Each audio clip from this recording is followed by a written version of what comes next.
Boa noite, boa noite, boa noite. Mais um encontro nosso com Manuel Filomeno de Miranda, nessa jornada extraordinária de um livro novo para abrir a sua, a minha, a nossa mente. Filomeno não brinca em serviço, não. É cada obra que ele nos oferece, é uma oportunidade ímpar de autoconhecimento. Quem sou eu, de onde eu vim, por que e para que eu estou aqui. É brincadeira, não. E a gente vai pulando miudinho para dar conta do recado. Deixa eu só conferir aqui, tá ok, ok. Ctrl T, F4. Olha lá, a máquina já me sumiu com a minha imagem. Vamos lá. Meninas, sejam bem-vindas, no plural. Língua portuguesa. Eu hoje vim com a camisa dessa cor, sabe para quê? Para combinar com a cor da pedra. Tchan, tchan, tchan, tchan. Viu aí? Chique, hein, Mirinha? Eu sou uma pedra no sapato da Mirinha. Mas é mesmo. Eu sou. Você é minha obsessão. Falar como é que fala. Meu Deus do céu. Esperamos que todos vocês estejam tranquilos. Como eu disse o mês passado, o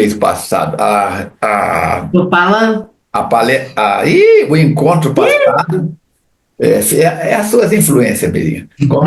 No encontro passado, cuidado, evitem sair à noite de casa, nós estamos na quaresma, tem lobisomem, assombração, mula sem cabeça. Gente, se eu contar isso para a Alice de 12 anos, ela vai dar risada na minha cara.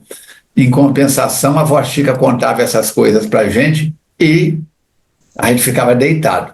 Aí de noite, madrugada, passava um cavaleiro, cidade pequena, toc, toc, toc, a ferradura batendo nas pedras dos paralelepípedos, então assim, é a mula. Cobria a cabeça, ficava com medo. Foi ontem mesmo. Tempo passa, o tempo voa e até a assombração acabou. Meninas, estudaram direitinho o capítulo? Internautas, estudaram, releram a introdução? A introdução, por si só, é uma aula, é um seminário. Né? E, como eu disse, tive o seminário em Ubá e usei a introdução, a maioria dos parágrafos, para compartilhar com os companheiros lá de Ubá. Quem começa? Euzinha. Olá, queridos amigos, vamos lá. Mensagem 215 do nosso Minutos de Sabedoria. Não fique triste. Procure o conforto que o céu dá a todos aqueles que se conformam e aceitam as dores com resignação. Se aquela criatura que você ama acima de tudo, mais do que a você mesmo, foi ingrata com você, não fique triste. Peça que o Pai a ajude e que ela se torne cada vez mais feliz. Entregue ao Pai todo compreensivo aqueles a quem você ama e ame-os você também. Vamos orar. Deus, Pai de misericórdia, de amor, de bondade, agradecidos estamos pelo começo de um novo livro, pelas oportunidades benéficas que temos adquirido ao aprofundar os ensinamentos trazidos pelo Manuel Filomeno de Miranda, rogando que a espiritualidade amiga ampare a cada um de nós, abrindo as nossas mentes, nos auxiliando para o entendimento da mensagem e que, principalmente, possamos transformar todo esse conhecimento em atitudes positivas, em mudanças de comportamento, para que possamos nos resguardarmos de termos pela frente um processo obsessivo. Agradecidos mais uma vez estamos e rogamos ao Pai que continue a nos envolver em vibrações positivas, para que possamos continuar como trabalhadores desta imensa seara, pisando cada vez com passos firmes e fortes na direção do Pai eterno. Envolva-nos na sua paz, na sua luz, no seu amor, e ajude-nos a continuar perseverando no bem. Que assim seja. Boa noite a todos, que sejamos felizes aí nesse começo de um novo livro. Começar com o pé direito e pé esquerdo também, né, Falcone? Está sem microfone. Liga seu microfone. Está sem microfone.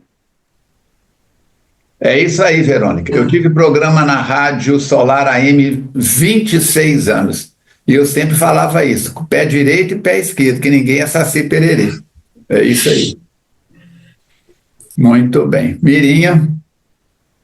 Hoje eu falei oi, gente. Ah, já deu oi? Aí eu estava no telefone. Eu falei na hora que eu fiz a mensagem, né, gente? Eu estava no telefone com a Jussara aqui, ela deixou uma encomenda para mim, está lá na porta, daqui a pouco eu vou lá pegar. Pode me dar um pedaço dessa encomenda. Não, aqui, gente. É uma muda de beijo, aquela planta. Eu fui levar goiaba na casa dela ontem para ela poder fazer goiabada. E um pé de goiaba aqui em casa está carregado de goiaba.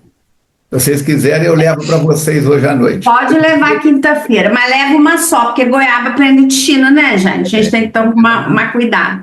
Então, gente, novo capítulo, vamos lá, que esse livro é muito bom. E muito complexo, como diria o pessoal do interior. Verônica, como sempre, você tem 24 segundos para fazer a recapitulação do livro anterior. Nossa, você já pensou em fazer isso com ela, gente?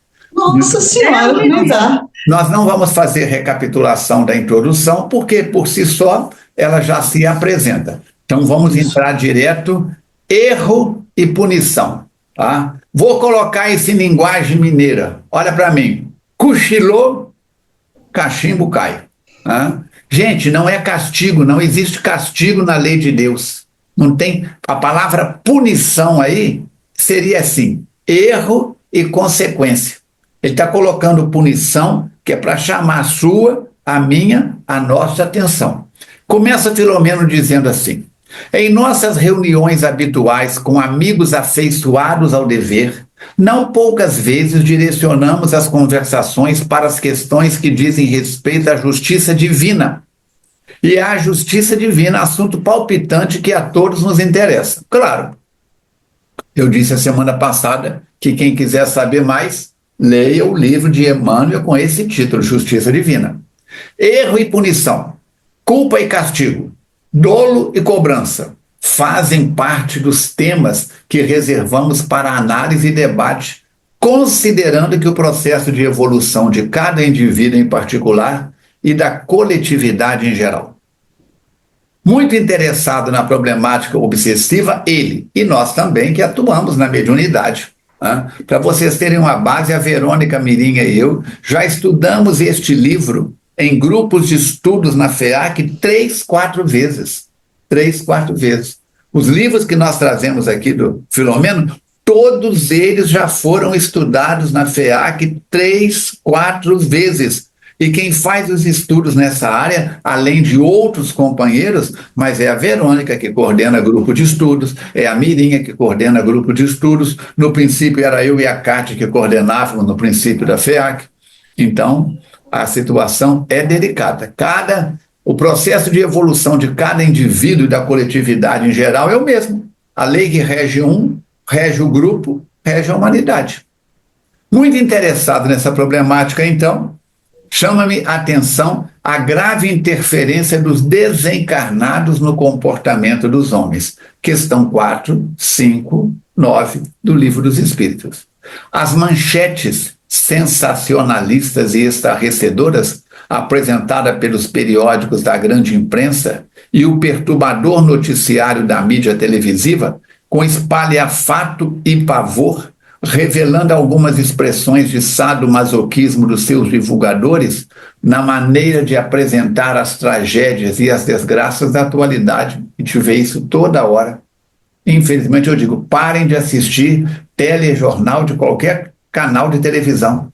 É só lixo. Não tem uma notícia boa. Quantas pessoas trabalhando no bem hoje, nessa data, nunca vai aparecer num telejornal, seja do canal X, Y ou Z. E tem uns, então, que não dá para assistir hora nenhuma.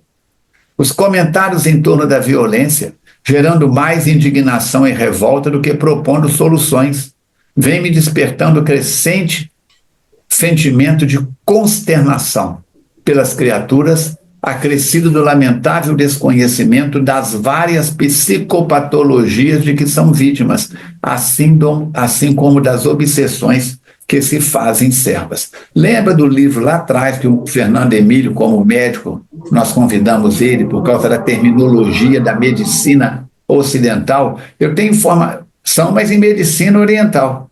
Mas ali estava tratando com termos que são conhecidos de muitos de nós, porque ouvimos em diagnósticos de familiares e etc. Assim, vamos ver o que o Filomeno traz para nós. Ele continua dizendo que, comentando com amigos dedicados aos estudos sociológicos, psicológicos e penalógicos, são aqueles que tratam da punição de crimes, né? Em nossa esfera de ação, aguardei uma oportunidade própria para escutar atentamente um nobre especialista nessas áreas, com o objetivo de esclarecer-me ao tempo em que pudesse ampliar informações e estudos junto aos caros leitores encarnados. Então, olha o cuidado do Filomeno. Buscou informações com pessoas mais capacitadas do que ele na área, para poder, embasado nisso, nos transmitir nesse livro essas informações. Não é só a opinião dele. Não, igualmente dedicados, esses espíritos, esses amigos, às terapias preventiva e curadora dessa enfermidade. Que enfermidade é essa que ele está falando? Da obsessão, que ela é epidêmica e é também ultriz, ou seja, vingativa.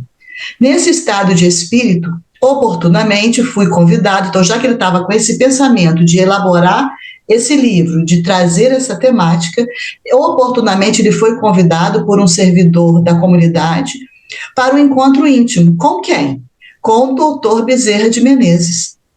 Numa das suas instâncias entre nós, que teve naquele grupo onde o Filomeno está habitando, cuja dedicação à humanidade, na condição de desencarnado, se aproximava de um século de interrupto humanitarismo em labor de caridade e iluminação da consciência terrestre. Então ele já está nessa época, no mundo espiritual, há 100 anos, ininterrupto, gente. Sabe o que é trabalhar 100 anos sem parar? E a gente trabalha 6 dias e quer descansar no 7º. Trabalha 1 hora na reunião mediúnica, cai assim, ai, a reunião acabou comigo, nossa senhora. Aí depois fala assim, por que a gente não chegou lá ainda? A explicação está aí. A reunião fora reservada para um pequeno grupo de pesquisadores das terapêuticas próprias para a criminalidade e suas consequências entre os seres humanos reencarnados, havendo sido convidados apenas aqueles dedicados ao importante mistério, ou seja, era uma reunião específica, para um tema específico. Então foi convidado ali pessoas ou espíritos que iam trabalhar naquela área ali. Em uma área ao ar livre, reservada às terlúrias. Terlúrias são palestras pequenas, no caso aqui íntimas, realizadas no hospital, que fora programado para obsidiados, que faliram nos compromissos terrestres e que desencarnaram sobre o guante, quer dizer, aquele que é implacável dos transtornos psíquicos dessa natureza, e teve lugar o encontro abençoado. Então, naquele lugar onde espíritos que desencarnaram sobre um processo obsessivo estavam reunidos, foi ali que foi escolhido para essa palestra, para esse estudo, para essa reunião. Ô, gente, esse Filomeno é chique, né? Ele foi convidado para estar com Bezerra. Ai, meu Deus. Ah, que Filomeno chique, gente. Aí, falando aí do nosocômio, né? Ele continua falando que foi erguido graças aos esforços e sacrifícios do eminente espírito Eurípides Barçanufo, nas décadas de 30 a 40. Aquele sanatório passou a recolher, desde então, as vítimas da própria negligência. Ali não está sendo internado louco porque quis ficar louco, porque é doido. Não é nada disso não, viu, gente? Ele está falando aqui, por sua própria negligência, tornando-se o local um laboratório vivo e pulsante para análise profunda das alienações mentais. Deve ser muito interessante. A gente até faz aqui de público um pedido para que os bons espíritos nos levem lá, para a gente participar desse laboratório, conhecer, viu, Matheus? Veio um jeitinho, dá um jeitinho, leva a gente lá nas noites, assim, para a gente conhecer o local, para a gente ver do que a gente está falando, porque é tão legal a gente ver uma imagem do lugar que a gente está falando, né?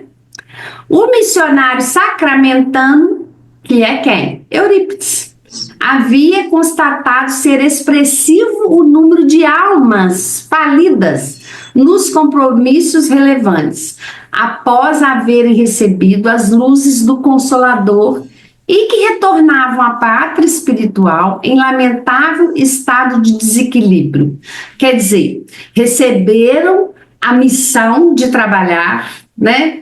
Vai fazer um trabalho, vai ter isso, vai ter a mediunidade X, vai trabalhar com esse ramo da caridade, mas aí voltou falido. Não, desencarnou, não teve, não conseguiu, não sei por que motivo, que também a gente não pode falar, né? Não concluiu o que tinha que concluir, não. Então, eles retornam à pátria em lamentável estado de desequilíbrio, sofrendo sem consolo na erraticidade inferior. O que é isso, Mirim? Lá no mundo espiritual. Sofrendo sem consolo, gente. Movido pela compaixão que o caracteriza, empenhou-se. Está falando de quem? Do Eurípides. Empenhou-se e conseguiu sensibilizar uma expressiva equipe de trabalhadores espirituais dedicados à psiquiatria. Quer dizer, o que o Eurípides fez? Vamos montar um hospital para colocar esses espíritas falidos aqui, esses trabalhadores falidos. Mas espera aí, que eu preciso montar uma equipe. Excelente gestor, ninguém trabalha sozinho. E aí, para o socorro a esses náufragos da ilusão e do desrespeito às soberanas leis da vida, credores de misericórdia e amparo. Aí ele vai citar aqui quem são essas criaturas. Médiuns levianos, que desrespeitaram o mandato de que se fizeram portadores. Mas como que médium desrespeita o mandato? Tem que a mediunidade X... E aí cobra por ela, e aí, em vez de falar só o que os espíritos, bons espíritos orientam, falam que não deve. É isso aí. Divulgadores descompromissados com a responsabilidade do esclarecimento espiritual. Pessoas que vêm com a mediunidade para escrever, fazer uma divulgação da doutrina correta e faz daquele jeito. A gente vê muito isso em alguns livros. Tem, esse é livro espírita, eu vou ler. Tem que tomar muito cuidado com isso, viu, gente? Com o que a gente lê e depois aquilo se torna uma verdade, a gente no desculpismo acredita naquilo e aí já era. Servidores que trabalharam na execução de graves tarefas da beneficência. A gente vê muitos locais, não estamos falando só de espírita, locais religiosos, que as pessoas têm a incumbência de dirigir um setor beneficente e aí entra dinheiro ali por doação. O que a pessoa fala? Vou comprar uma coisinha para mim, porque né, já estou aqui trabalhando mesmo. Eu lembro que a gente fazia o Natal da FEAC, certa vez a Cátia pegou a gente chupando uma bala na cozinha. Isso tem 1000 anos. Lembra disso, Cátia? Ave Maria! Meu Deus, mas nós levamos tanta bronca. Mas bronca. E aí, algumas pessoas entenderam aquilo. O Lourenço que o diga, quase que engoliu a bala com papel e tudo. Eu e a Márcia, o negócio parou aqui, ó. A gente lembra até hoje, a gente fala disso. E isso, para mim, para a Márcia, posso falar que ela é minha irmã, foi um aprendizado. Nunca mais a gente tocou em nada da FEAC. Nunca mais, aliás, eu toquei em nada de ninguém.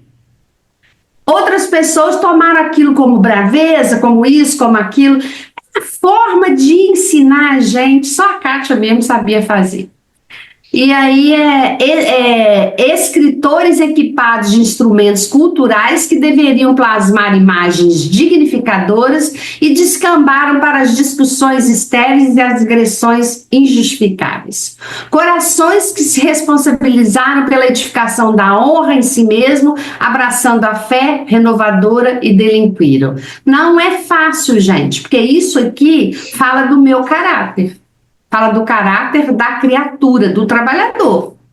Mercenários da caridade bela e pura. Caridade não tem que vender, não tem que cobrar, não tem que ganhar negocinho para fazer caridade, não tem que fazer troca, barganha, nada disso. Agora, ser ético e correto não é para todas as pessoas ainda não, viu? É um negócio que é complexo. Quer dizer, é para todos. Estão me corrigindo aqui. É para todas as pessoas, mas não são todas as pessoas que querem abraçar essa causa. Agentes do comércio das coisas sagradas, né? Ali se encontravam recolhidos, muitos deles após haverem naufragado na experiência carnal, por não terem suportado as pressões dos espíritos vingadores, inclementes perseguidores, aos quais deveriam conquistar, em vez de lhes tornarem vítimas, extraviando-se da estrada do reto dever sob injunção perversa. Nós somos muito tentados, mas eu me lembro num programa que eu aprendi com a Armand, então esse programa é fantástico. A tentação é interna, minha filha. Tem ali uma situação que está me tentando, porque ela mora, habita dentro de você. E aí você faz ressonância com aquela situação. Mas que aquilo lá está te tentando, se você for bonzinho, pode me chamar para beber o uísque que quiser, pode me chamar para beber a melhor cerveja, sei lá o que é que tem aí no planeta, que eu nem sei. O que quiser, que não me leva, não me tenta. Minha boca não saliva, aliás, me dá uma vontade até de vomitar. Então a tentação está dentro da mirinha. Tem esse negócio que está fora, não. Normalmente, aquele Instituto de Saúde Espiritual, olha que lindo como Manuel Filomeno chamou, se realizavam encontros esclarecedores, quando se analisavam as desditosas experiências dos seus pacientes. Como a Mirinha leu no primeiro parágrafo da leitura dela, nosocômio foi erguido graças aos esforços e sacrifícios do eminente Eurípides Barçanufo na década entre 30 e 40. Gente, Eurípides Barçanufo, eu já estive em Sacramento várias vezes, conheci a Igorina Cunha, que era sobrinha neta dele, etc. E ele desencarnou em 1º de novembro de 1918. Um dia, Maria da Cruz conta, o Vó Meca conta, que ele estava trabalhando, ele atendia receituário não só de Sacramento, como do Brasil inteiro. Ele levantou a folhinha, aquelas folhinhas de números grandes, levantou, anotou um negócio, abaixou a folha e continuou trabalhando. Aí, quando ele desencarnou, no mês seguinte, aquele mês ele puxou, que era 1º de novembro, ele desencarnou, no dia 1º de novembro, puxaram a folhinha para poder acertar. O que estava escrito lá? Vou desencarnar nessa data. Ele havia descrito isso. Então, 18 para 30, 12 anos depois, é um espírito de tal hierarquia que já tem condições de montar uma estrutura de trabalho dessa, já tem conhecimento, amigos no mundo espiritual, antes dessa encarnação. Quem quiser saber quem é Eurípides Barçanufo, leia Ave Cristo. Ave Cristo. Tem uma cena assustadora no livro Ave Cristo, que um homem é denunciado como cristão, é levado em praça pública para que possa se redimir, negar que segue Jesus, e ele persevera dizendo que é cristão e continuará cristão. A esposa e os filhos estão de lado, também presos, aprisionados, e a autoridade máxima romana vira para ele assim: se você não abjurar Jesus, Aquele homem que está ali é um mercador de escravos. Vou vender sua esposa e seus filhos para o vendedor de escravos. Aí o Eurípides, me foge agora o nome do personagem lá no livro, continua firme, não abjura. Ele então manda trazer 4 cavalos fortes, fogosos, manda os legionários deitar o camarada no chão, amarrar cordas nos braços e nas pernas e vai falar com ele. Última oportunidade, senão os cavalos vão te estraçalhar. E ele continua firme. O vendedor de escravos vira para a autoridade romana e diz assim: posso dar um tapa nesse covarde? Alguma coisa assim. Ele diz: pode, vai lá. O homem chega e taca uma bofetada, o mercador de escravos, no rosto do cidadão caído no chão. E fala baixinho para ele, para ninguém ouvir: morre em paz. Eu também sou cristão. Sua família está sobre a minha proteção. Levanta e afasta. O homem dá a ordem, os legionários chicoteiam os cavalos e os cavalos partem em 4 direções diferentes, arrastando pedaços do corpo e o sangue escorrendo pela cidade afora. É assustador. Falcone, eu quero saber mais sobre Eurípides Barçanufo. Leia o livro Eurípides Barçanufo, O Homem e a Missão.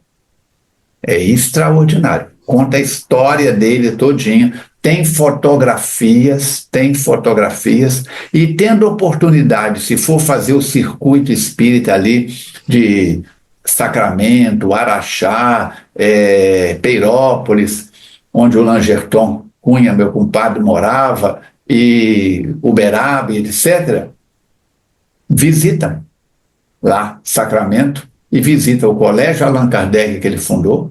Está tudo explicado no livro Eurípides Barçanufo, O Homem e a Missão, e o trabalho extraordinário que ele realizou numa época que não tinha televisão, o rádio já funcionava, não tinha internet, tinha nada. Era jornal impresso e olhe lá.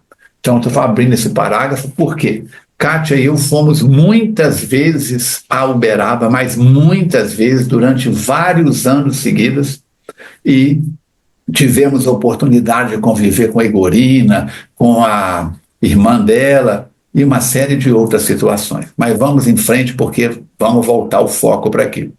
Vezes outras, candidatos à reencarnação com tarefas definidas na mediunidade estagiam nos seus pavilhões observando os companheiros que se iludiram e foram vencidos ou escutando-os durante as suas catarses significativas ao despertar da consciência, dando-se conta do prejuízo que se causaram a si mesmos, assim como aos outros, que arrastaram na sua vertiginosa alucinação.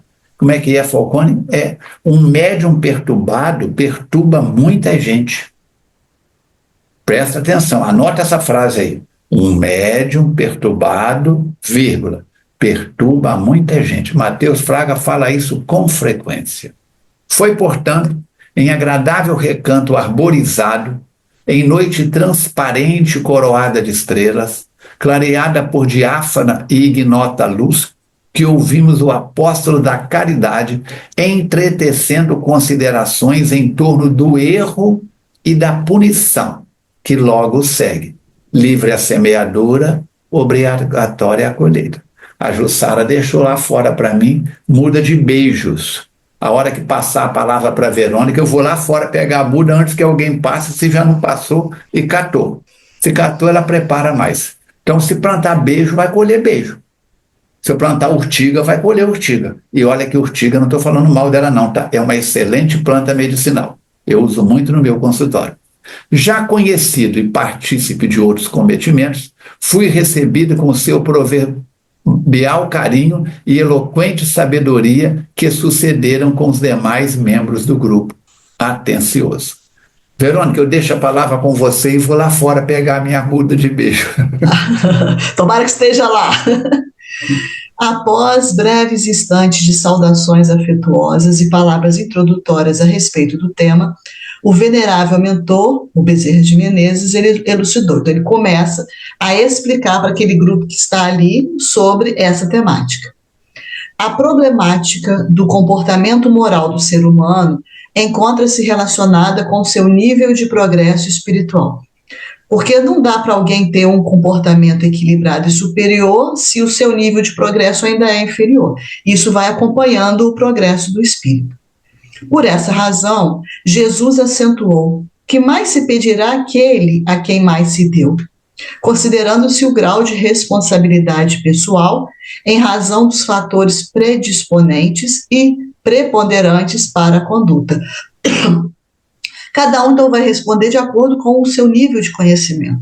Aquele que tem pouco conhecimento é ignorante em muitas coisas, então pode falhar justamente por não ter o conhecimento, por não entender. Agora, aquele que tem um conhecimento maior vai ser exigido dele porque ele tem uma capacidade de entendimento maior também. Cada indivíduo é a história viva dos seus atos passados, ou seja, nós somos herdeiros de nós mesmos. A soma das suas experiências modela-lhe o caráter, as aspirações, o conhecimento e a responsabilidade moral. Invariavelmente, ao lado das conquistas significativas conseguidas em cada etapa reencarnacionista, não raro, gravames e quedas turvam a pureza dos seus triunfos, constituindo-lhe empecilhos para avanços mais expressivos. Então, nós poderíamos, se escolhêssemos o caminho do bem sempre, ter avanços mais expressivos. Mas mesmo com essa escolha do caminho do bem, nós ainda temos algumas quedas, e isso atrasa um pouco esse caminhar, esse avanço. Ele se torna um pouco mais lento. E ele diz que soprava uma brisa levemente perfumada. Ele é muito poeta, né, Mirim? Muito. Fala do céu, fala da natureza, do aroma. Fala... é uma coisa, né? Uma coisa, né? Enquanto ele silenciou por breves segundos e aí continuou prosseguindo, ainda faz essas pausas também, né? Ainda faz. Mas o Dr. Bezerra também é um poeta, né? O Dr. Bezerra é... Ah, meu Deus, é um médico das almas mesmo, um médico dos pobres, né? Um cara que abdicou da sua vida pessoal, né? Que o filho passando mal e ele não tinha recursos financeiros, ainda assim os outros batiam na porta dele, ele dava, mas meu filho vai ficar sem, a esposa falava. Não, mas não tem jeito, eu preciso atender. Doutor Bezerra, é por isso que ele está há 100 anos assim, gente, pelo amor de Deus, Verônica. Como diz o Armando, a gente faz uma reunião mediúnica, no final de 60 minutos a gente está esgotado, acabou com as minhas energias. Vai nessa. E ele continua, doutor Bezerra, em razão dessa atitude, renascem os espíritos no clima moral a que fazem jus, no grupo familiar compatível com a sua necessidade. Quer dizer, eu vou renascer, naquele grupo familiar que eu tenho necessidade de conviver com eles. Então, muitas vezes a gente fala, nossa senhora, que marido chato, que filho não sei o quê, E você? Você é o quê? E a gente tem necessidade de conviver com essas criaturas. É assim que funciona o progresso moral de cada criatura, né? E aí, portadores de compromissos próprios para o desenvolvimento dos valores éticos e morais relevantes. Nós vamos desenvolver ali naquele cadinho, como diz o outro, né? Os nossos valores morais, tendo uma disposição com uma intercorrência com o outro, é assim que funciona. Não podendo eliminar as causas precedentes de alguma forma, fazem-se acompanhar por afetos ou adversários que lhes permanecem vinculados à economia evolutiva. Outro dia a gente esteve num grupo de estudo e aí foi discutido lá, igual o Armando falou, não tem punição, não tem castigo, a gente não paga conta. Aí perguntaram assim, para mim isso é tudo terminologia. É uma consequência de um ato. É consequência de um ato, mas que tá dando uma apagadinha ali, tá, viu, gente? A gente tá acertando umas contas ali, né? Então, a gente soa como uma punição, né, Mirim? Fica parecendo punição. Mas é assim, não é? Punição é quando alguém vem judiar de você com algum tipo de ato. Aí não é isso. Sou eu, Mirinha, que em desacerto com a minha vida, vou vir em uma outra existência com uma situação que vai me fazer mal, que vai me machucar, que vai me ferir. Mas não tem nada a ver com ninguém isso não, tem a ver com a mirinha. Mas que vai acertar aquela continha, vai. Essa conta não fica para outro pagar não, né? É certo que nunca falta ao espírito algum o divino amparo, a inspiração e os meios hábeis para o êxito, mas muito deles logo despertam no corpo e atingem a idade da razão. São atraídos de retorno aos sítios de onde se deveriam evadir e às viciações que lhes cumpre vencer. Quer dizer, não precisa pensar que Deus vai me desamparar porque eu tenho que acertar uma conta, não. Ele está sempre me amparando, os bons espíritos, ainda mais os bons espíritos. A gente, às vezes, os outros fazem as coisas que a gente não desculpa, não perdoa, fica com raiva da pessoa. Mas os bons espíritos não têm isso, não, né? Então, fala que as tendências inatas, as tendências naturais, que a gente nasce com elas, são reflexos dos compromissos vividos. Por que a Verônica é tão isso assim, assim? Porque lá atrás ela era tendenciosa a isso e aí está no espírito. Não é um negócio que tira da noite para o dia, precisa vencer os valores, precisa vencer o comportamento. Né?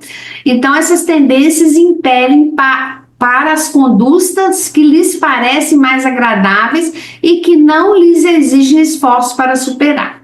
As conexões psíquicas por afinidade facilitam... Ah lá, gente. Estava lá.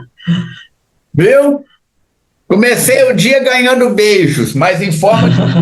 As conexões psíquicas por afinidade facilita o intercâmbio com os desafetos da retaguarda. O que o Filomeno está falando aqui? O Filomeno às vezes fala difícil, dá vontade de bater nele.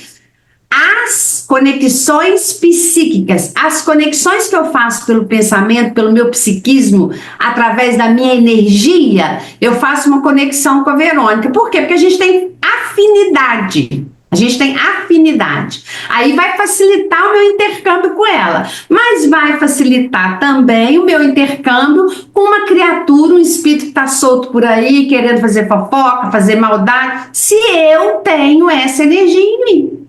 Aí eu vou conectar com quem? Com quem eu me afinizo. Eu tô afinizando. Às vezes tem gente que pergunta pro Falcone, quem que tá comigo? O Falcone falou, eu não sei, quem sabe é você, meu filho.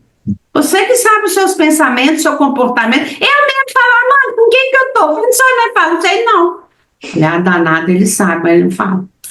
Aí... Tem uma autoavaliação, Os assim, mas atraem. podia dar uma ajudinha, né? Podia dar um beijo, né? Um beijo pra amiga. E aí, às vezes, impõe sacrifício. Impõe sacrifício e renúncia. Faz-nos tombar nas urdiduras bem estabelecidas para vencê-los, derrotá-los no empreendimento que deveria ser libertador. Aí, novamente, ele silenciou. Bezerra, Bezerra, meu querido Bezerra. E olhando para a grande e significativa construção hospitalar, com compaixão sem ilusão pelos seus internados, deu prosseguimento. A justiça está íncita em a natureza. E o desenvolvimento moral do ser amplia-lhe os conteúdos sublimes da consciência. Quer dizer, nós sabemos o que é certo e errado. A Verônica falou lá em cima, quanto maior o nosso conhecimento, maior a nossa responsabilidade. Mas a gente traz um chipzinho. Deus também trabalha com computador.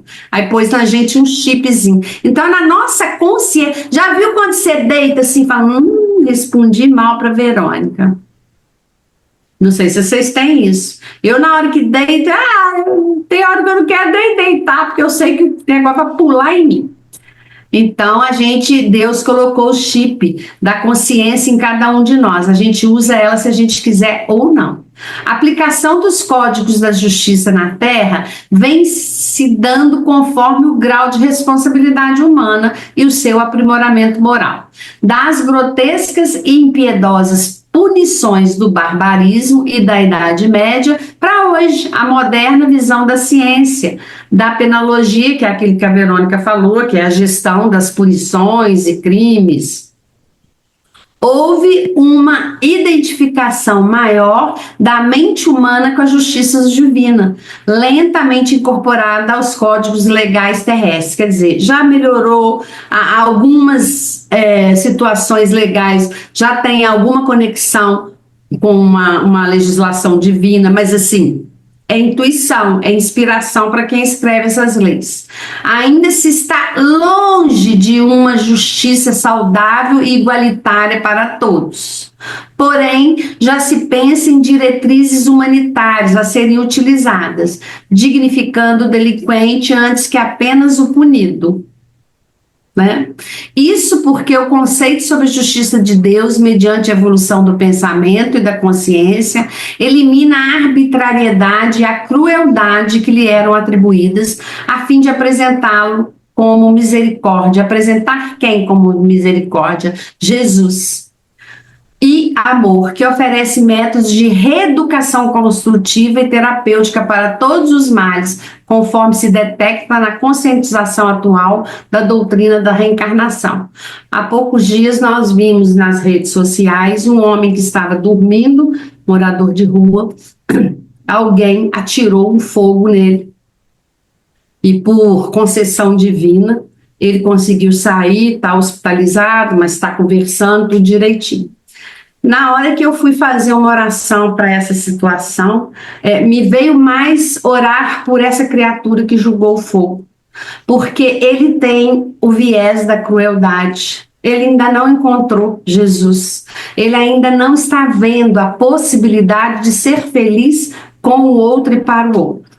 Então a gente precisa orar muito por essas criaturas que cometem essas crueldades, que são nossos irmãos, lembrando sempre disso, enfermos da alma, gravemente enfermos. Desafio, desafio, desafio. Vamos em frente. Vamos ver no Brasil, olha a situação que nós estamos vivendo de injustiças em vários setores, principalmente na cúpula máxima do poder temporário. Mas vamos em frente. Quase sempre, quando se pensa em justiça, imediatamente ocorre o pensamento em torno do componente da punição, como se a sua fosse a finalidade do castigo e jamais da equanimidade da preservação da ordem e do dever. Isso é pena de morte, tem que mandar, tem que sumir, tem que ir para os quintos do inferno, porque não é a gente. É aquilo que eu digo, quando o filho do vizinho é flagrado roubando, é ladrão. Quando é o filho da gente, é cleptomaníaco. Tadinho, ele precisa de psicólogo. Não que não precise, mas são dois pesos e duas medidas diferentes. Então, quem é do meu partido político, eu trato de um jeito. Quem é do partido político oposto, eu trato do outro, com raras exceções. Tão associado tem se listado esse reflexo, que se confunde o seu ministério de preservar o equilíbrio do indivíduo, da massa e das nações, mediante medidas coercitivas da liberdade ao lado das restrições, embargos de alimentos, remédios, dilacerações físicas, psicológicas, morais, destruidores do sentido da vida. Perseguimos aqueles que são desafetos nossos. Se eu pudesse, eu matava fulano. Se eu pudesse, eu mandava fulano para outro planeta. No meu trabalho terapêutico, tem uma pergunta que eu faço em determinado momento. Eu pergunto para a pessoa assim, de 2 a 8. Quanto você se considera e como você se considera? Que nota você dá para você mesmo em termos de equilíbrio espiritual? Tem uns que nem entendem o que eu estou falando. Aí eu tenho que explicar. Outra pergunta que eu faço com muita frequência. Se você pudesse colocar alguém numa nave espacial e mandar com passagem só de ida para Saturno, quem que você mandava? De vez em quando uns perguntam assim, a nave é grande? Outros dizem assim, eu colocava eu mesmo. A criatura está tão perdida que ele é que iria para Saturno, para o desconhecido.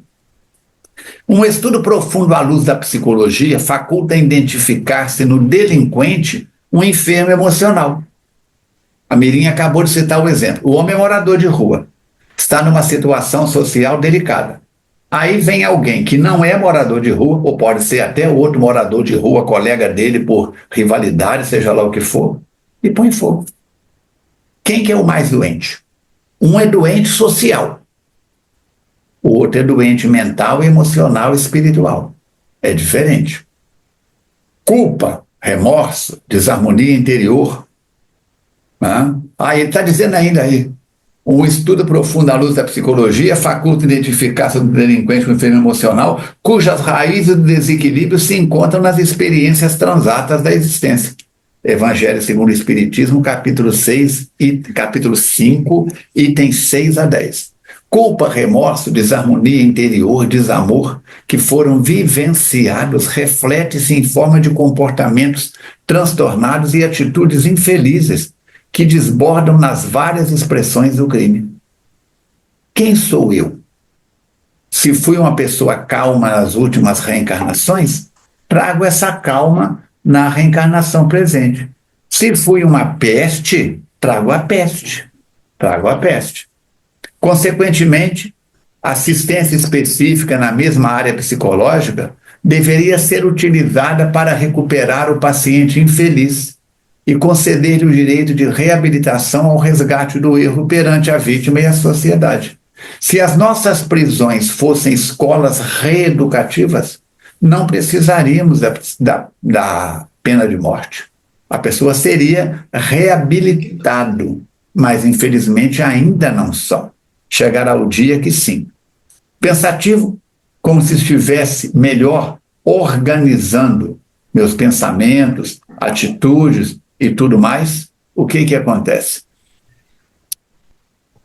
Melhor organizando a argumentação, fez nova pausa, logo dando prosseguimento. Além desses fatores psicológicos, outros mais, quando deficientes, contribuem para o erro da criatura humana, quais sejam a educação no lar, o trabalho, a recreação e a saúde, que desempenham um papel de infinita importância na construção da personalidade, no desenvolvimento de sentimentos. Voltamos no seminário do dia 15 de fevereiro. Quais são seus 5 vícios? Quais são suas 5 virtudes? O pessoal já ficou engasgado. Aí passou uma meia hora, eu perguntei, agora mais 3 vícios, mais 3 virtudes. Raros conseguiram completar o papel. Em uma sociedade justa, há a predominância dos valores de que se desincumbem airosamente os governantes, dando conta das responsabilidades que assumiram perante o povo, sempre vigilante no que diz respeito aos deveres em relação às massas. Se está difícil para o Falcone administrar a vida dele, imagina administrar uma empresa com vários funcionários, uma família com várias personagens, um município de pequeno, médio, grande porte, um estado, uma nação. Infelizmente, ainda não viceja genericamente essa consciência, o que responde pelos altos índices da violência e da criminalidade, em razão das fugas espetaculares pelas drogas químicas, pela anarquia, pelo desbordar das paixões a que se entregam os indivíduos mais frágeis moralmente. Vemos aí pessoas de uma extraordinária beleza no mundo da arte. Eu cito muito Mercury, respeitosamente, uma voz, eu tenho ouvido absoluto. O Mercury conseguia modular a voz dele, gente, de uma maneira extraordinária. Ele mexia com as comas. Só quem mexe com música sabe o que são. Você sabe o que são notas, mas quem tem ouvido de afinador de piano, ouvido absoluto, entre uma nota e outra tem várias camadas. O Mercury fazia isso com a voz dele. Um talento assustador. E desencarnou tão jovem. Por quê? Por falta desse equilíbrio que o Dr. Bezerra está dizendo aí. Isso faculta-lhes a eventualidade. Era uma pessoa do mal? Não. Era uma pessoa que gritava, xingava? Não. Era uma pessoa de índole positiva, mas caiu nas garras da droga. Quer dizer, a tentação não estava na droga, estava nele que usou a primeira dose. Então, onde é que eu estou aqui? Peraí. Isso faculta-lhes a eventualidade da prática do delito, conforme se pode constatar na literatura do passado e do presente. Fyodor Dostoiévski, na sua famosa obra de Crime e Castigo, bem descreve os tormentos da personagem Raskolnikov, não sei se pronuncia assim, que é um nome russo, que, apesar de ser um homem honrado e portador de sentimentos nobres, terminou por cometer atrocidades sem limites contra suas vítimas, a fim de apropriar-se dos valores que possuíam, particularmente da atormentada usuária que ele passou a detestar. Diversos autores como Victor Hugo, Charles Dickens, Arthur Miller e muitos outros, utilizando-se desse fator eventual, apresentam criminosos que se tornam simpáticos aos seus leitores, porque foram levados ao crime por circunstâncias ocasionais, desde que portadores de elevados princípios viram-se na contingência de errar, recebendo em troca punições perversas e injustas. Às vezes o autor descreve o personagem com tantas minúcias que ele acaba ficando simpático, passa a torcer pelo bandido em vez de torcer pelo mocinho do filme, né? E ele continua dizendo que o erro é sombra que acompanha aquele que o pratica, até que se dilua mediante a luz clara da reparação. Então vai ter que ser diluído isso para poder reparar e sublimar esse erro. Providenciados os meios hábeis para a renovação do equivocado, reeducando para a convivência social, é justo se lhe conceda o ensejo de prosseguir, construindo o futuro, enquanto se sente liberado do desequilíbrio praticado. E o Falcone falou isso com relação às penitenciárias. Quando essas foram criadas, na sua origem, o objetivo era esse de reeducar, era retirar o indivíduo que não conseguia conviver harmoniosamente em sociedade, para que ele, se isolando da sociedade, pudesse rever esse pensamento, receber uma educação e, de novo, ser integrado na sociedade. Mas aí, no caminho da história, isso mudou o foco completamente. A fim de conceder-nos ensejo de bem aprofundar reflexões, o amorável amigo fez uma nova pausa para depois concluir.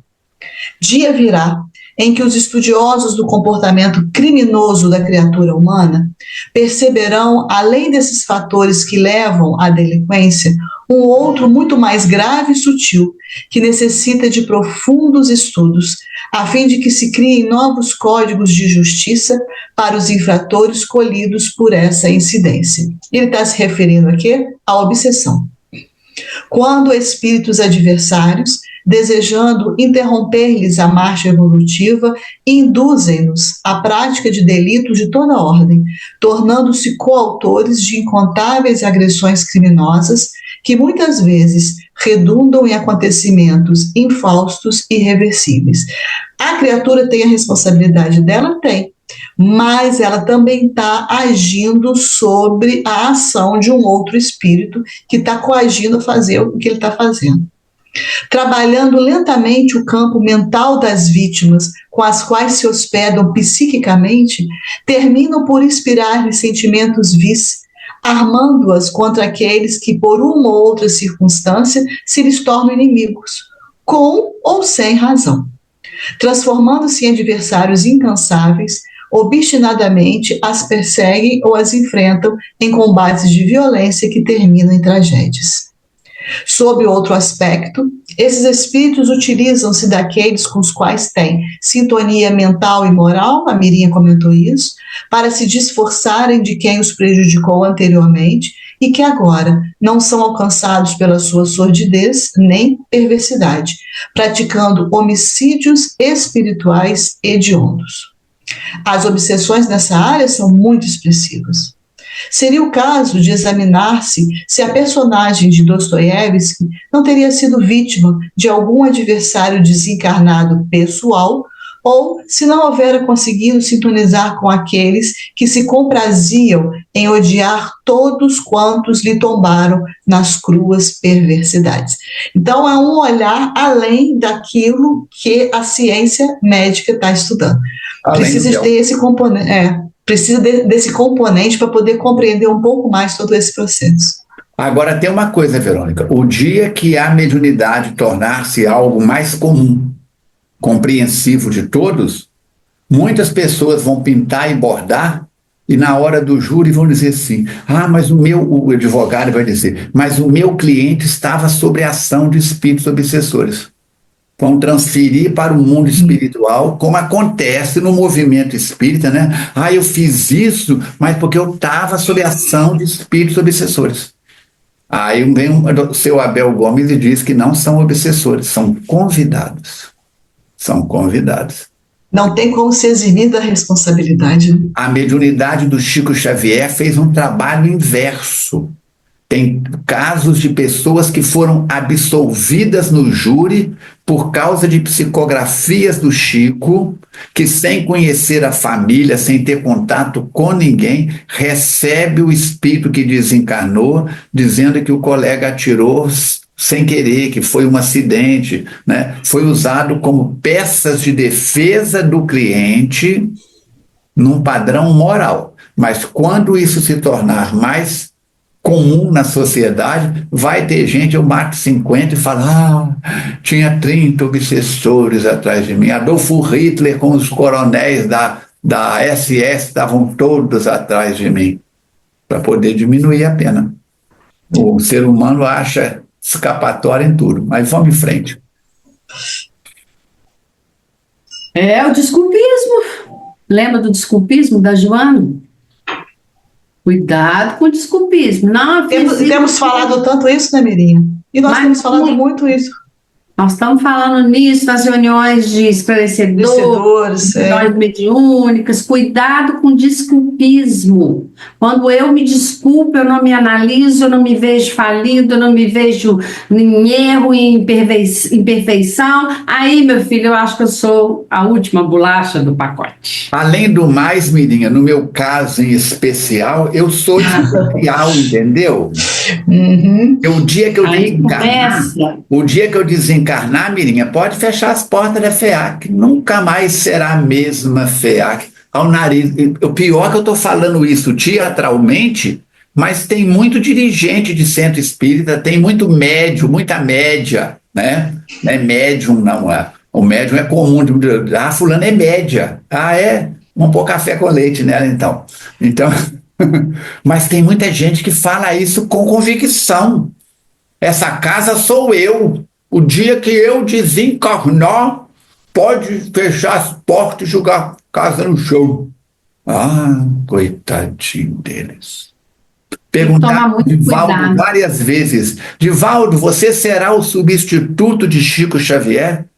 Ele dizia e diz, sempre que se faz necessário, Chico Xavier não tem substituto, como você que está me ouvindo não tem substituto na família, na empresa, na sociedade. Não é porque Chico Xavier era especial, não. É porque ele era alguém com dons, com recursos que eu posso ter igual, maior ou menos. Quer dizer, eu posso ter maior ou menos, igual não tem jeito. Então não tem ninguém que substitui ninguém. A Cátia desencarnou. Quem que substituiu a Cátia? A equipe toda. Cada um pegou um pedaço da fatia, a gente dividiu o bolo e seguiu em frente. Amanhã, se a Mirinha, se a Verônica, se o Falcone desencarnar, as tarefas que cada um de nós desenvolvemos serão diluídas por outros companheiros. E a vida segue. Nascer, viver, morrer, renascer e progredir sempre. Tal é a lei. Tal é a lei. Como é que fica? Se não fosse Paulo de Tarso, nós não teríamos o evangelho como temos hoje. E quem cunhou o termo cristão não foram nenhum dos 12 apóstolos, aliás, dos 11, porque Judas já havia desencarnado. Não foi Paulo, não foi Tiago, não foi Barnabé. Quem é que foi que cunhou o termo cristão? Vocês sabem? Está no livro Paulo e Estevão. Vocês não sabem, não? Quem segue a medicina é médico. Quem segue a engenharia é engenheiro. Quem segue o Cristo é cristão. Quem disse isso? Estevão. Não, Estevão já estava desencarnado. Então quem foi, gente? Lucas. Em Antioquia. Exatamente. Lucas em Antioquia. Lucas. Graças a Agora, Deus. gente, A memória. quando o Armando falou aí que quando a Kátia desencarnou, foi uma equipe que substituiu ela, mentira. Ninguém substitui ninguém, gente. A gente pega as tarefas. Substituiu nas tarefas.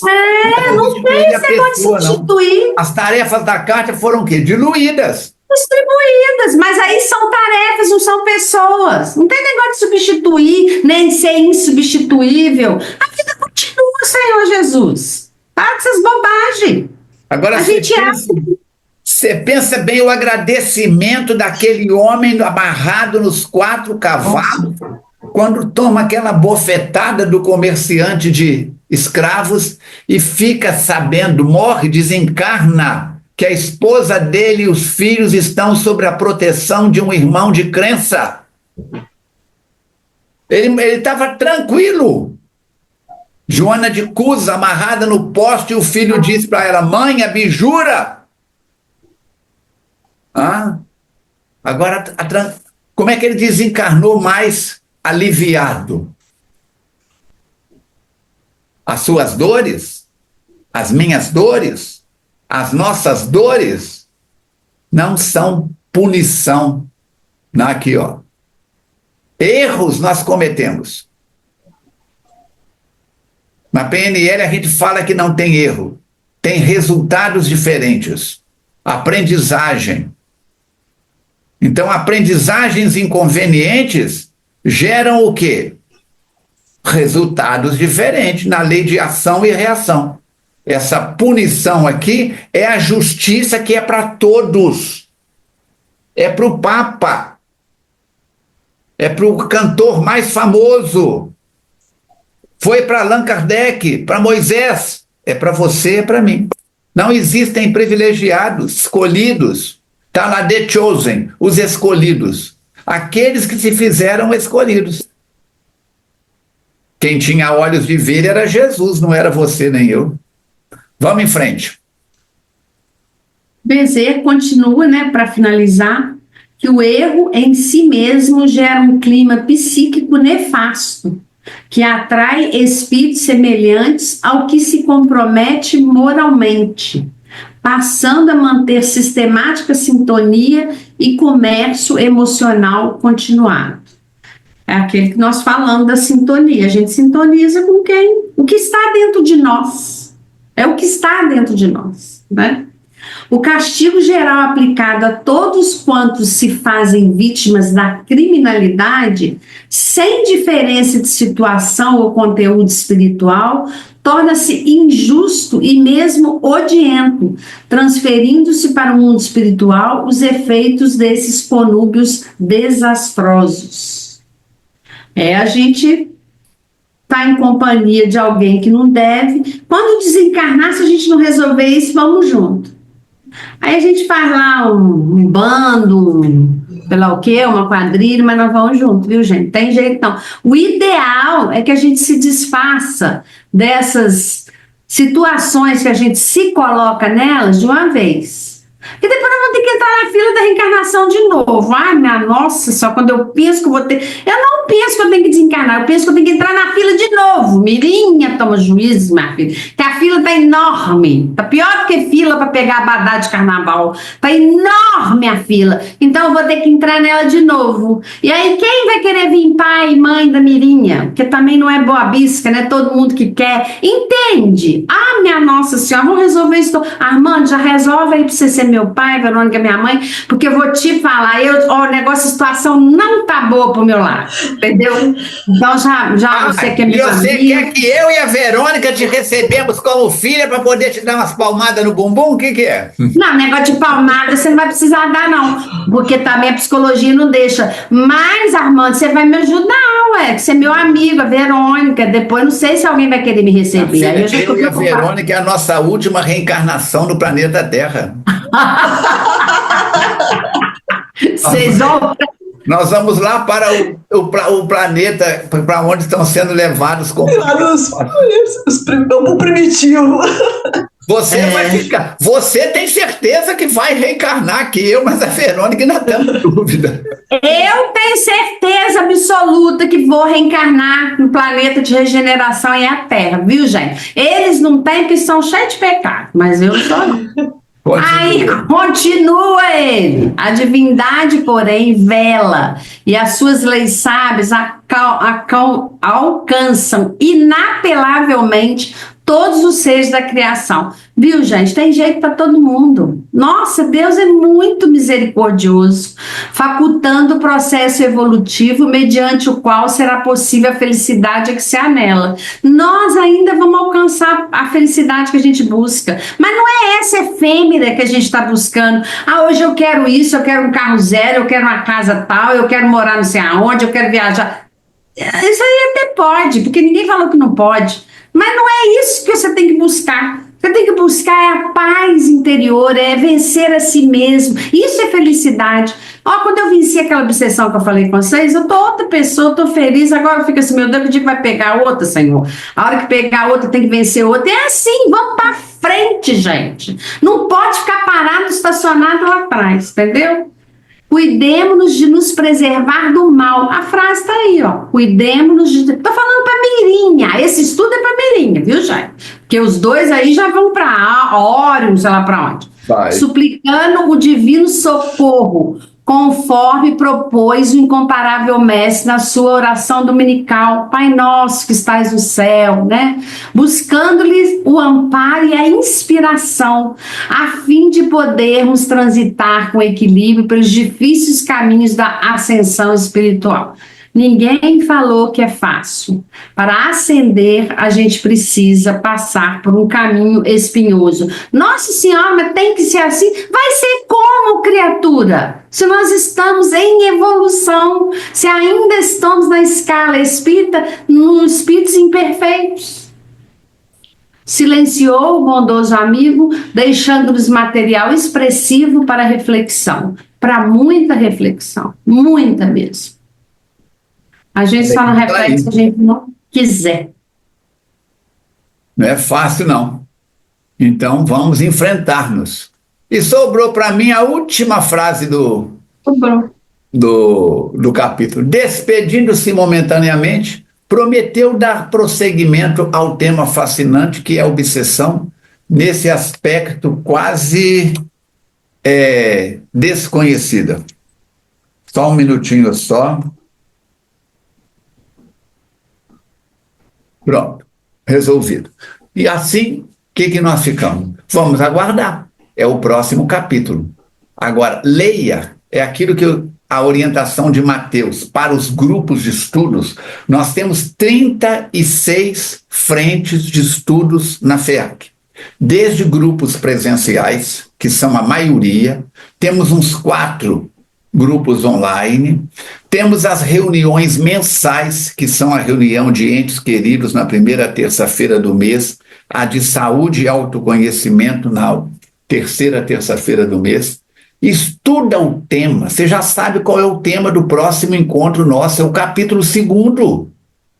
Então leia ele como se você fosse o responsável aqui para desenvolver o tema. Releia o capítulo 1º, pelo menos uma vez. E agora leia o capítulo 2º 2, 3, 4 vezes. Para quê? Para água dura em pedra mole? Para fazer igual a Alice fala que inverte tudo, água mole em pedra dura? Entrar na cachola da gente. E na hora que a Verônica, a Mirinha e eu fizermos comentários despretensiosos aqui, fica mais fácil. O terreno já foi capinado, já foi arado, separado as pedras, separado os galhos. Agora a semente vai encontrar caminho mais fácil. O livro é complexo no aspecto de prestarmos atenção, porque estamos recebendo informações de assuntos novos, de informações novas. Conhecíamos as colônias espirituais. Agora nós estamos conhecendo um posto de serviço. E os amigos espirituais nos dizem que desde 1940 até hoje, já está fazendo 80, já são 85 anos decorridos, não é isso? 85 ou 75? Espera aí, faz a conta aí comigo. Nós temos que pensar nisso. 85. 85. Imagina quanto que esse grupo aumentou. Na hora que nós estivermos passando pelo capítulo 3, 4 ou 5, eu vou colocar aqui na tela um desenho que eu fiz no quadro e que a Mirinha transformou num slide. Que é para vocês terem uma visão, quando começar a descrever cada pavilhão, como é que é, detalhes desse posto de serviço, esperança, no mundo espiritual, que fica localizado na divisa de Minas com São Paulo, ali entre Sacramento e Franca, no meio do caminho ali, entre Sacramento e Franca, certo? Muito bem, eu espero que você tenha preparado a sua água, mais um culto do Evangelho no lar. Vamos aproveitar esse período para as nossas reflexões, porque o feriadão passou, que foi o carnaval. Agora o pessoal fica contando no dedo o próximo feriadão, que é a Semana Santa. Sexta, sábado, domingo da Semana Santa. E vamos aproveitar, enquanto os católicos estão em quaresma, vamos fazer o nosso retiro íntimo. Nosso retiro íntimo de mais reflexão, de mais estudo, de mais tudo. Mirinha, Verônica, obrigado pela presença. Você, internauta, que é a pessoa mais importante do nosso trabalho, ajude-nos a chegar ao maior número de pessoas, entrando em contato com transmitindo para os seus contatos o acesso a estes estudos, certo? Já estamos no 8º livro, não é isso? 9º. O 9º livro. 9º. Semana passada nós mostramos aqui, colocamos 9º livro. Eu vou diminuir um pouquinho essa imagem do livro e vou colocar aqui embaixo 9º livro em estudo, para a gente ter esse posicionamento. Lembrem-se então de nos ajudarem a divulgar, para que outros possam assistir. Suas palavras finais, Verônica, depois a Mirinha. Agradecendo mais uma vez as vibrações positivas de todos. E vamos lá, continuar, porque capítulo seguinte vai descrever para a gente mais a respeito desse Sanatório Esperança, e é bom a gente tomar conhecimento desse trabalho que é desenvolvido no mundo espiritual. Hoje, gente, tem uma proposta para vocês que estão ouvindo a gente. Vamos nos unir num grupo durante as horas da noite, antes de dormir, viu, Verônica? Eu, você e o grupo Falcone, não, porque ele, né, o negócio, ele é o médico que leva. Mas vai também, tá, Falcone? Senão não ajuda. E nós vamos aqui, os benfeitores estão aqui do nosso lado agora, do nosso lado, do lado da Verônica, do lado do Falcone, do lado de vocês todos que estão ouvindo. Vamos pedir para eles levarem a gente no Sanatório Esperança. E vamos conseguir ir se fizermos a nossa parte. Qual que é a nossa parte? Oração, procedimento correto, melhoria, reflexão. Vamos tentar fazer isso. Vamos pedir todo mundo que quiser, que tem vontade, que quer conhecer, para a gente ser levado lá. E aí a gente tem que orar mais pelo Falcone, que ele que é o médium, e assim ele vai puxar a gente, entendeu? A carroça vai ser puxada por ele. Você já imaginou? E semana que vem, se Deus quiser, ele vai mostrar a figurinha. Agora, gente, eu já agradeço de antemão. Mais de 20 anos atrás de ter participado desse estudo, que eu aprendi, por isso que falar aqui, é fácil falar, não é difícil não, viu, não é difícil, porque é difícil aquele negócio que tem apartamento, como diz o Falcone, não é não, mas é um desafio, porque para estar aqui hoje, eu acordei 5 horas da manhã, eu estudei, eu me preparei, porque senão é um desrespeito com vocês que estão nos ouvindo, não pode ser assim. Mas há mais de 20 anos atrás eu vi esse estudo do Falcone e eu nunca mais me esqueci dele. Nunca mais. Então vamos pedir a Jesus, a Eurípides, a doutor Bezerra, ao nosso querido benfeitor Mateus, que possibilite a gente uma idazinha que for lá no Sanatório Esperança e que a gente se lembre. É preferível ir lá agora e tomar juízo do que depois ir para lá como tratamento. Exatamente. Isso aí.